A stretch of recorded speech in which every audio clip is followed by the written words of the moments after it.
1958, Main Street, USA. The neon glow of storefronts cast long shadows across freshly swept sidewalks.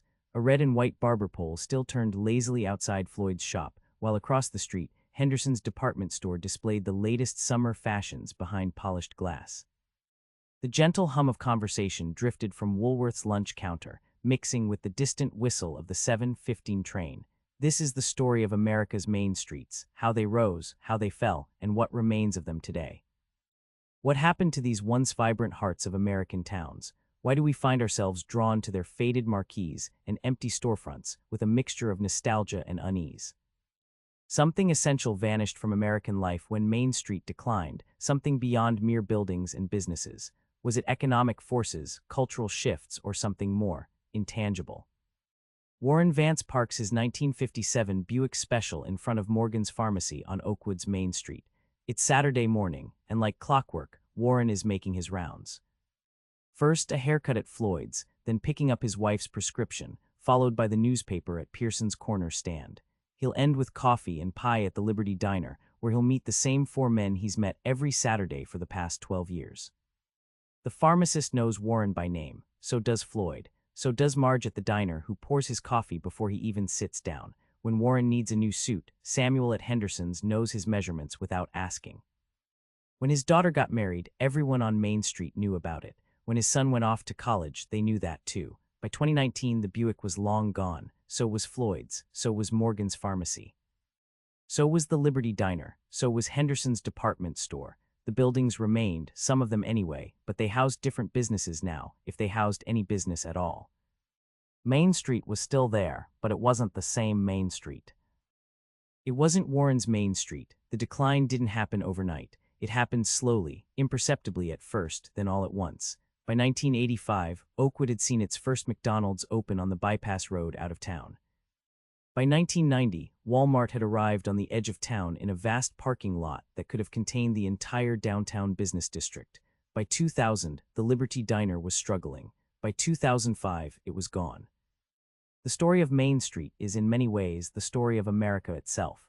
It's a story of community and commerce, of progress and loss, of change and resistance to change. It's a story with 25,000 different versions, one for each small to mid-sized town across the United States, and remarkably, most of those stories follow the same pattern. Long before Europeans arrived, Native American trading centers served as gathering places where goods and news were exchanged. The Iroquois Confederacy maintained elaborate trade routes across what would become New York State. The Mississippi culture created bustling market centers where shells, copper, and other goods changed hands. Commerce and community were inseparable. When European settlers established their own towns, they naturally created central areas for trade and governance. The Spanish built plazas, the English created market squares. As America grew, the pattern repeated across the landscape: a courthouse, a church, and a row of businesses forming the nucleus of civic life. By the mid-1800s, the American Main Street had taken on a recognizable form. In Galena, Illinois, where Ulysses S. Grant once lived, the curved main thoroughfare featured 3- and 4-story brick buildings with shops below and apartments or offices above. In Dodge City, Kansas, wooden structures lined the unpaved street where cattle drivers spent their hard-earned pay. In mining towns, farming communities, and manufacturing hubs, the pattern repeated with local variations. The buildings themselves followed similar architectural styles: Italianate, Queen Anne, and later Art Deco. The classic Main Street building was 2 or 3 stories tall with large display windows on the ground floor. Ornate cornices and detailed brickwork proclaimed the prosperity of the business owners. In 1891, a manual called The Commercial Club, its organization and work in a small town, codified what many Americans already understood: that Main Street was not just a place to shop but the lifeblood of a community. The commercial district, the manual explained, is a town's face to the world. It reflects the community's economic health, self-image, and communal aspirations. A vibrant business district signals a vibrant town. In the early 1900s, main streets reached their architectural peak. The prosperity of the era allowed for elaborate facades, ornate ironwork, and decorative elements that we now preserve as historic treasures. In Red Wing, Minnesota, the St. James Hotel, built in 1875, dominated the downtown. In Livingston, Montana, The Masonic Temple and Livingston Bar and Grill showcased elaborate Beaux Arts detailing. But Main Street was never just about architecture. It was about people. Laura Garner was 16 years old in 1936 when she started working at the soda fountain at Rexall Drugs in Millfield, Ohio. For 10 cents, she would serve you an ice cream soda in a tall glass with a long spoon. For 15 cents, you could get a banana split. Laura knew everyone who came into Rexall, the miners with coal dust still under their fingernails, the bank tellers from across the street, the children who pressed their noses against the candy counter. "We were like a family," Laura recalled in an interview in 1998 when she was 78 years old. "If someone was sick, we knew about it. If someone had a baby, we celebrated. If someone lost their job, sometimes Mr. Phillips would let them run a tab until they got back on their feet." Laura worked at Rexall for 43 years. She met her husband there when he came in for aspirin after a mining accident. She served 3 generations of Millfield residents. When she retired in 1979, the store threw her a party that spilled out onto Main Street itself. By 1985, Rexall was gone, replaced by a video rental store. By 1995, the video store was gone too. By 2005, the building stood empty. The golden age of Main Street roughly corresponded with America's industrial prime, from the 1870s through the 1950s. In this period, American towns were largely self-sufficient economic units. The radius of daily life was limited by transportation technology. Most people lived within walking distance of where they worked, shopped, and worshipped. This proximity created natural communities. The banker who approved your mortgage lived down the street. The grocer who sold you food knew your children by name. The pharmacist who filled your prescription asked about your mother's health. On a typical Saturday in 1948, Main Street hummed with activity. Banks were open until noon. Women shopped for groceries and household goods. Men got haircuts and discussed local politics at the barber shop.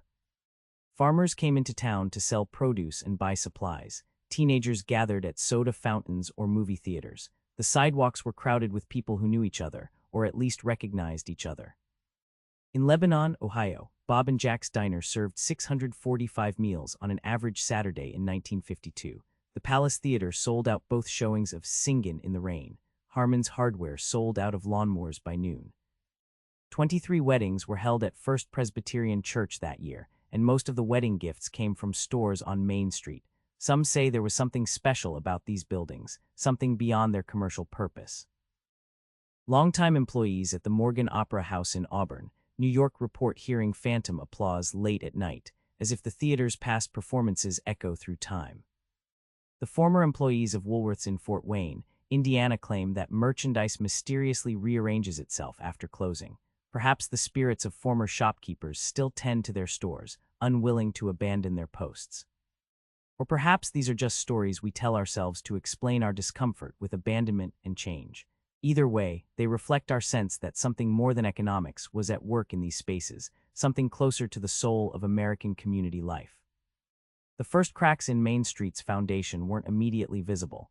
They appeared as small changes, innovations that seemed like progress at the time. In 1916, Piggly Wiggly opened the first self-service grocery store in Memphis, Tennessee. Instead of giving their list to a clerk who gathered items, customers could wander the aisles themselves, selecting their own products. This simple change reduced labor costs and allowed for larger stores with wider selections. In 1923, Park and Shop, the first suburban shopping center with off-street parking, opened in Washington, D.C. The innovation addressed a growing problem. Automobiles were creating congestion on main streets designed for horses and pedestrians. In 1930, King Cullen opened what many consider America's first supermarket in Jamaica, Queens. With 6,000 square feet of selling space, it dwarfed traditional grocery stores and offered lower prices through economies of scale. Each innovation made shopping more convenient and less personal. Each innovation moved commercial activity away from traditional main streets. Each innovation prioritized efficiency over community. But the real transformation came after World War II. Between 1945 and 1960, the United States underwent a series of radical changes that would ultimately hollow out downtowns across America. The first change was suburbanization. With government backing through the GI Bill and FHA loans, millions of Americans bought homes in new subdivisions outside city centers. Levittown, New York, completed in 1951, became the prototype for mass-produced suburban development. In 1950, downtown Louisville had 50,000 residents. By 1960, it had 17,000. The second change was the interstate highway system. Authorized in 1956, the 41,000-mile network of high-speed roads made it easier to live far from work and shopping. It also created prime commercial real estate at highway exits, land that was cheaper, more accessible by car, and unencumbered by aging infrastructure. The third change was the shopping mall. Southdale Center opened in Edina, Minnesota in 1956, was the first fully enclosed, climate-controlled shopping mall in America. Designer Victor Gruen, ironically, had intended to recreate European town centers, places where shopping, dining, and socializing could happen in a pedestrian-friendly environment. Instead, he created a formula that would be replicated across America, drawing retail activity away from traditional downtowns. The fourth change was a demographic shift. As white middle-class families moved to suburbs, many downtown areas became associated with poverty and crime. This perception, often tinged with racial prejudice, accelerated disinvestment in city centers. The people who lived through these changes didn't always recognize their significance. To many Americans in the 1950s and 1960s, suburban life represented progress: larger homes, modern appliances, green lawns, good schools. Shopping centers offered convenience, ample parking, extended hours, wider selection. Few people stopped to consider what might be lost in the transition. By 1970, the transformation was well underway. In that year, America had approximately 1,500 shopping malls. By 1990, that number had grown to over 38,000. Each represented thousands of square feet of retail space that might otherwise have existed on a main street. The numbers tell the story. In Eastville, Tennessee, Main Street had 51 retail businesses in 1955.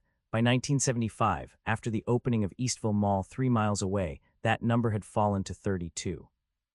By 1995, it was down to 18. Today, it stands at 12, mostly specialty shops, law offices, and a coffee shop that serves as a community hub. Some main streets adapted better than others.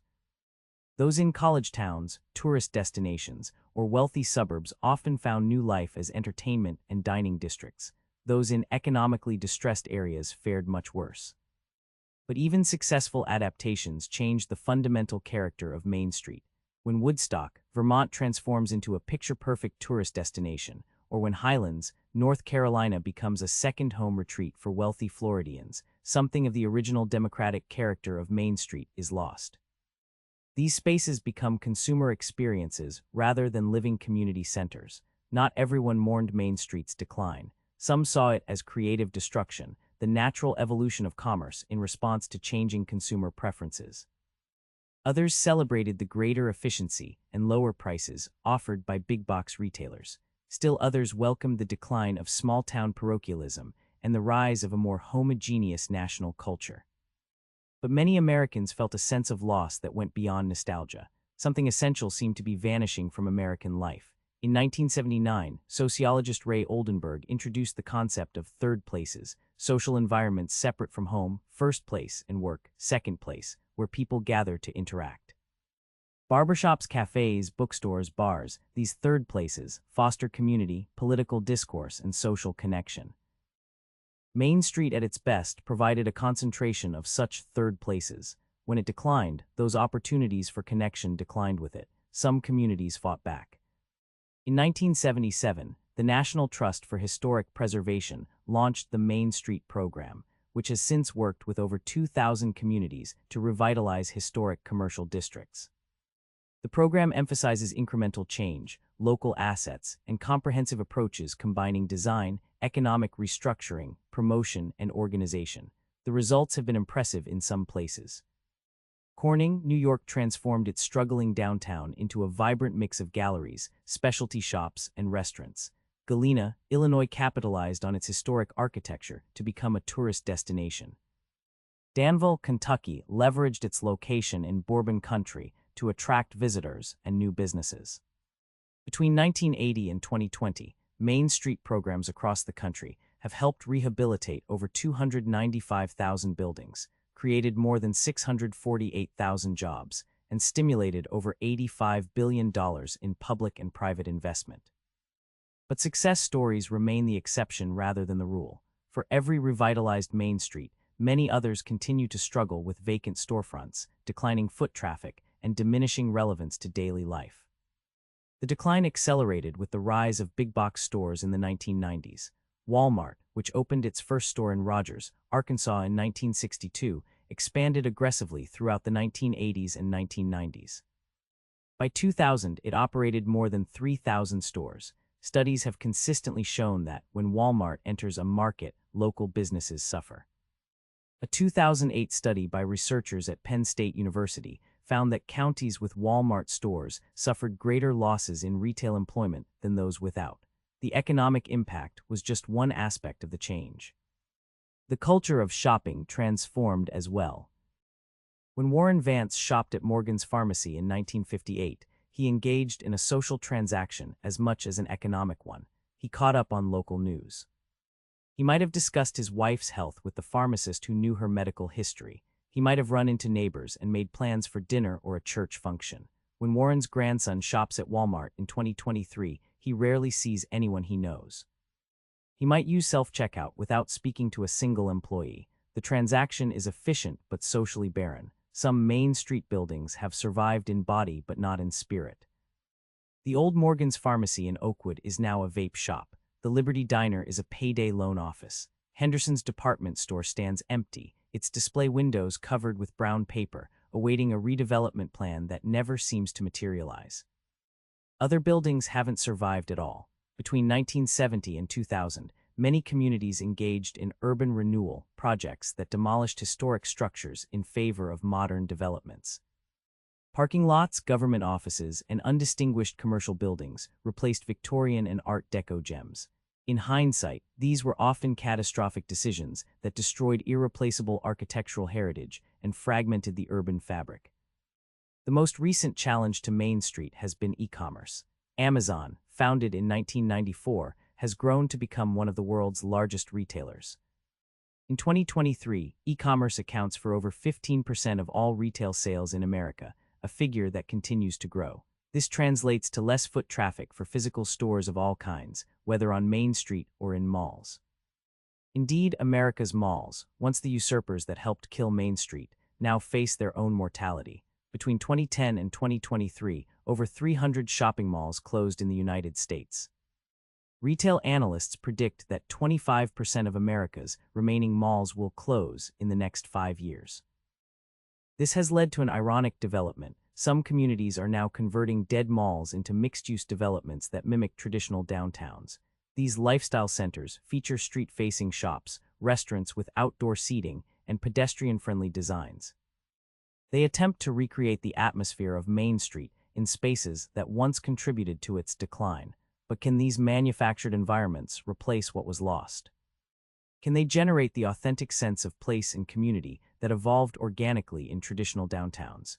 Some say that Main Street's decline was inevitable, the result of technological and economic forces beyond any individual's control. Others point to specific policy decisions, federal highway funding, mortgage incentives, zoning laws that privileged suburban development over urban preservation. Still others blame corporate greed, consumer short-sightedness, or cultural amnesia. The truth likely incorporates elements of all these explanations. What's certain is that America lost something valuable when its main streets declined. It lost buildings of architectural distinction and historical significance. It lost locally owned businesses that kept profits circulating within communities. It lost gathering places that fostered civic engagement and social capital. Some residents of Eastville report strange occurrences in the abandoned Henderson's department store. Security guards speak of mannequins that move between their rounds. Motion sensors trigger alarms in empty rooms. The elevator sometimes travels between floors with no one inside. Perhaps the ghosts of shoppers past still roam the empty aisles, searching for a community connection that vanished long ago. Or perhaps these are just urban legends, stories we tell to process our collective grief over spaces once full of life now standing empty. Either way, they speak to our sense that something uncanny happened in these places, something that defies simple economic explanation. Not all main streets died, some adapted and evolved. In Burlington, Vermont, Church Street Marketplace thrives as a pedestrian mall lined with shops, restaurants, and public art. In Galena, Illinois, Main Street has become a tourist destination with boutiques and bed and breakfasts occupying 19th-century buildings. In Bentonville, Arkansas, downtown has been revitalized around the Crystal Bridges Museum of American Art. These success stories share common elements: strong local leadership, public-private partnerships, emphasis on historic preservation, and strategic adaptation to changing market conditions.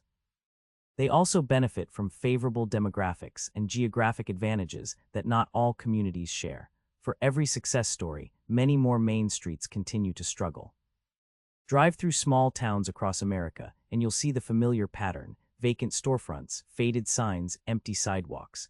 The buildings remain, but the vibrant community life they once contained has largely vanished. Yet something stirs in the American consciousness, a recognition of what's been lost and a desire to reclaim it. The new urbanism movement, which gained momentum in the 1990s, advocates for walkable neighborhoods with mixed-use development and traditional town planning principles.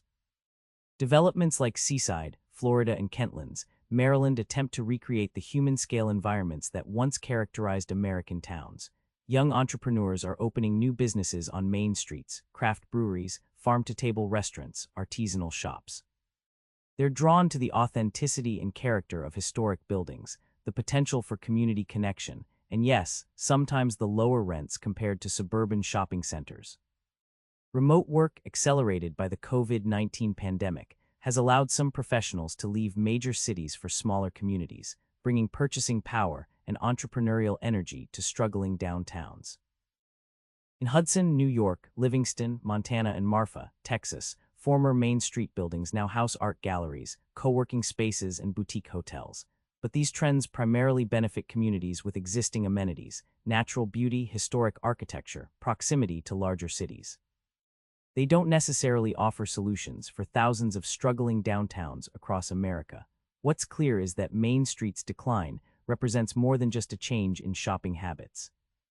It represents a fundamental shift in how Americans relate to place and to each other. In Warren Vance's Oakwood of 1958, geography dictated community.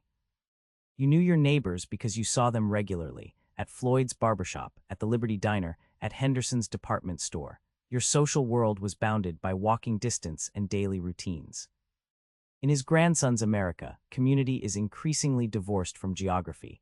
Social media, remote work, and e-commerce allow connections that transcend physical proximity. You might know more about the daily lives of friends in distant cities than about the family next door. This shift brings benefits: expanded horizons, diverse connections, freedom from the constraints and prejudices of small-town life. But it also comes with costs: reduced social capital, decreased civic engagement, loss of shared experience. Main Street at its best wasn't just a place to buy things. It was America's living room, where communities gathered, where civic life happened, where social bonds formed and strengthened through regular, face-to-face interaction. When we lost Main Street, we lost more than buildings and businesses. We lost a way of being together in public space. We lost daily rituals of connection. We lost what sociologists call weak ties, casual relationships with acquaintances that provide information, support, and a sense of belonging. The story of Main Street is still being written. Some downtowns have found new life as entertainment districts, tourist destinations, or hybrid spaces combining traditional retail with modern amenities. Others remain in decline, their future uncertain. What seems likely is that Main Street will never again be what it once was, the unrivaled center of American commercial and community life. That role has been permanently altered by technology, transportation, and changing consumer preferences. But perhaps Main Street can evolve into something new, something that preserves the best aspects of its past while addressing contemporary needs. Perhaps it can once again become a place where people gather, connect, and experience the pleasures of public life. In 2023, Warren Vance's grandson sometimes visits Oakwood's Main Street. He goes to the craft brewery that opened in the old hardware store. He buys local produce at the farmers market held in the courthouse square on Saturday mornings. He attends concerts in the renovated theater where his grandfather once watched movies for a quarter. Main Street isn't what it was in Warren's day, but it isn't dead either. It's changing, adapting, searching for a new identity in a transformed America. The neon signs are mostly gone now. So are Floyd's barbershop and Morgan's pharmacy. So is the Liberty Diner where Warren met his friends every Saturday. The sidewalks are quieter, the storefronts fewer. But on summer evenings, people still gather on Main Street. They sit at outdoor tables in front of the new coffee shop. They browse in the bookstore that opened in the old bank building. They attend art shows in the gallery that replaced the Five and Dime. Main Street lives on, transformed but not extinguished, carrying echoes of its past into an uncertain future. So whatever happened to downtown Main Street? Ask 10 people, get 10 different answers. Economic forces, technological change, policy decisions, cultural shifts all played their part. Perhaps there was also something less tangible at work, a forgetting of the value of place, of community, of the human-scale environments that once characterized American civic life. As with many American stories, the tale of Main Street is neither tragedy nor triumph, but something more complex, a narrative of change, loss, adaptation, and occasional renewal. It's a story still unfolding in thousands of communities across the country, each writing its own unique chapter in the ongoing American experiment. Warren Vance is gone now, so is Laura Garner. So are millions of Americans who knew Main Street in its prime, but the buildings remain, some abandoned, some repurposed, some restored to their former glory. And in those buildings, if you listen carefully, you might hear echoes of a different America, an America of face-to-face interactions, of community connections, of public life lived in shared spaces. That America hasn't vanished entirely. It lives on in the efforts of preservationists, entrepreneurs, and ordinary citizens working to revitalize their downtowns. It lives on in the growing recognition that walkable, human-scale environments contribute to health, happiness, and sustainability. It lives on in our collective memory and in our enduring hunger for authentic places and genuine connections. Main Street may never again be what it once was, but its spirit, the spirit of community, of local distinctiveness of public life, remains an essential part of the American story. In the end, the story of Main Street isn't really about buildings or businesses. It's about us, about how we choose to live together, about the spaces we create for connection and commerce, about the values we embed in our built environment. As we look to the future, the question isn't whether Main Street can be exactly what it was in 1958. The question is whether we can preserve and adapt the best aspects of Main Street, its human scale, its public character, its sense of place, to meet the needs of a changing America. The answer to that question is still being written, one storefront, one community, one Main Street at a time.